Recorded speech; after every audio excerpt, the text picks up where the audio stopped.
Welcome to Epic Learning's Hearbeat with the World, Volume 43. Got it first time. Yeah.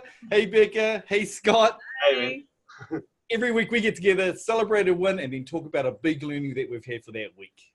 And starting this week with the win is Rebecca. What's your win of the week?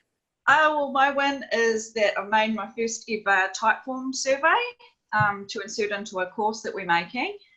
So I learnt that writing a survey is a lot harder than it looks. So I've sort of put it off. I think I kind of got away without writing one for a good year or so. So it's about time. What was tricky about it? Just understanding like the logic jumps, and it's not as simple as just writing any question. Like it needs to be really targeted at the information that you're really wanting to get from the person taking this. The flow as well, doesn't it? Yeah. So you must have to, it's weird. You kind of have to storyboard it, right? So then you know how your logic jumps will work and it captures everything. Yeah. And you can't get away with writing big paragraphs because people don't answer paragraphs. It's got to be just thought out so well. You've got to keep testing it and revising it and get everyone else to test it. Yeah. It's good skill to learn. You're now cursed because if you do any survey now, you be really judgy. I'm survey judgy now. I already have, Why is there 15 questions and why are 3 of them asking the same question? Yeah, exactly. Scott, what was your win of this week? So my win this week is all week I've had busy tasks that have been keeping me going, kind of thing. And I've had my to-do list, and it's been kind of like chocked up with little tasks that I've had for a couple of weeks now. And I've been going, oh, cool, I need to do that. So I changed the due date to the next day, changed it to the next day.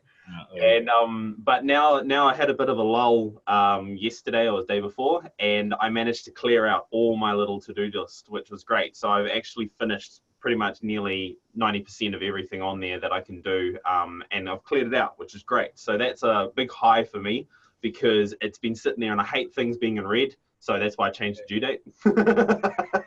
So I guess the question is, have you got any strategies around how not to get it to pile up?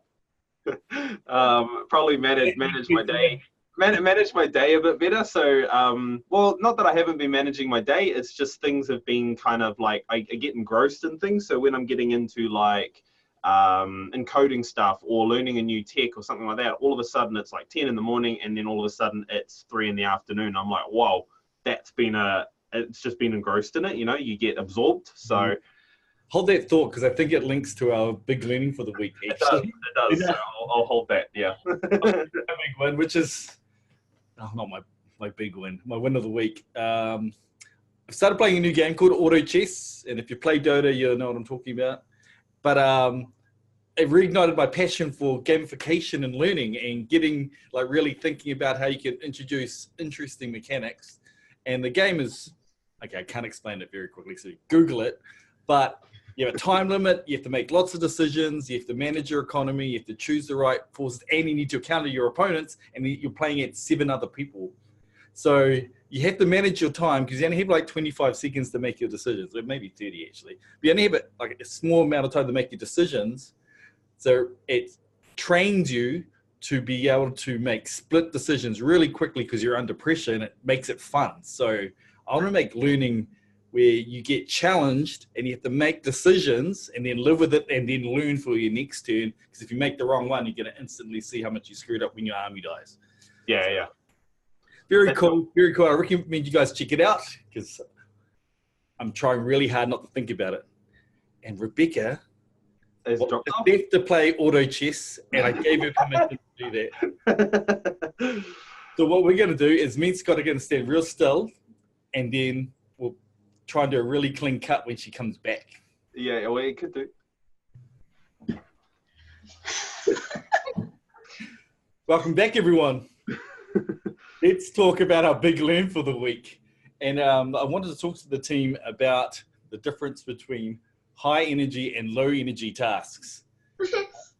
Hey, Lucia.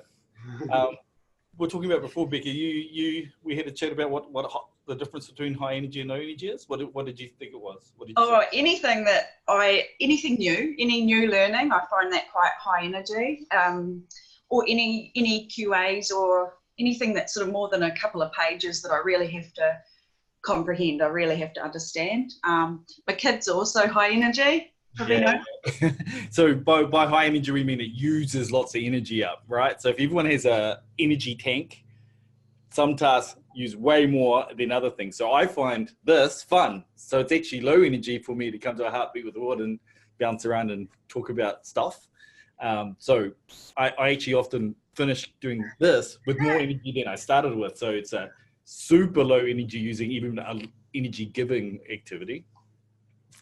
Scott, give me an example of a low energy and high energy. Oh, for me, a low energy is encoding this, so getting it out to the people. That's my kind of thing. So kind of video editing kind of stuff. Video editing, yeah, I can do that in my sleep. So it's really nice and chill, and I just flow along, and I do get like a nice energy, and then I move into something else.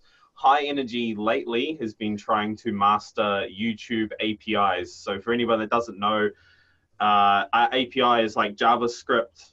So you can control what YouTube videos do with a touch of a button and stuff like that, and it's confusing the hell out of me. So that's high energy for me. So yeah.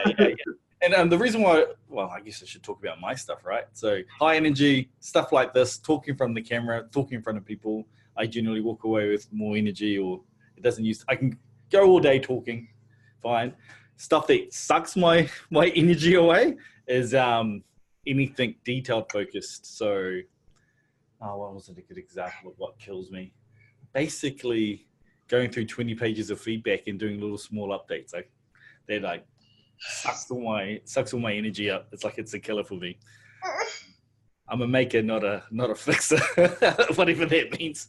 I'll remember that when I send you something to feedback. Oh yeah, well, there's different ways. So I think everyone has these things, but I think identifying helps you make plans on how to deal with it, right? So, Rebecca, do you do anything in particular around how to deal with your high and low energy tasks, or does just when I structure? I do a lot of work in the evening, so I kind of just save the sort of lower energy tasks for the evening, and then the high energy stuff I do when I don't have any kids around. Yeah. Earlier in the day. Focus type of stuff. Is that because, do you find yourself more, so that means you're not much of an evening person, or do you? If I get in the zone, I'm okay, but yeah, typically I'd rather do things earlier in the day. Yeah. All the high energy things, yeah. I find that I'm a morning person, so I actually do all my painful jobs in the morning. So if you walked into my office in the morning, I'll be writing lists and doing all the things that I hate doing, because I have more energy to spend on the stuff that I'm not into. So then I can, kind of cruise for the rest of the day of the stuff that I like. I'm definitely more of an evening person than an afternoon person. So if I haven't got all my hard jobs or the high energy jobs done by the afternoon, then I'm done. There's no way I'm going to be able to finish them. What about you, Scott? Because I suspect that to-do list of yours were high energy tasks. Yeah, they were. And that's why I guess I was pushing them to the side and kept rescheduling them. So, yeah, I'm more of get my high energy task done in the morning. Well, try to anyway. And then I have a cruisy arvo, basically, because it's not stressing me out that I need to get this done by the end of the day or anything like that. It's already done. So that's my flow. Ooh, that's that notification that always pops up for us. Yeah, so high energy, low energy tasks. I think it's like an interesting way of thinking about how to manage your days. And sometimes it's so much easier to just focus on your stuff you love doing and putting away all the hard stuff. But then once you get too many of them on your list, it gets too hard to do, right? So then you just don't do them. Yeah, totally. So. Okay, well, I don't want us to do another one of our 15-minute specials like we did last time. I just think that it's an interesting topic for people to talk about or think about, high energy, low energy tasks. How do you handle your high and low energy tasks? We're going to get back to work, so we'll see you guys next week. See ya.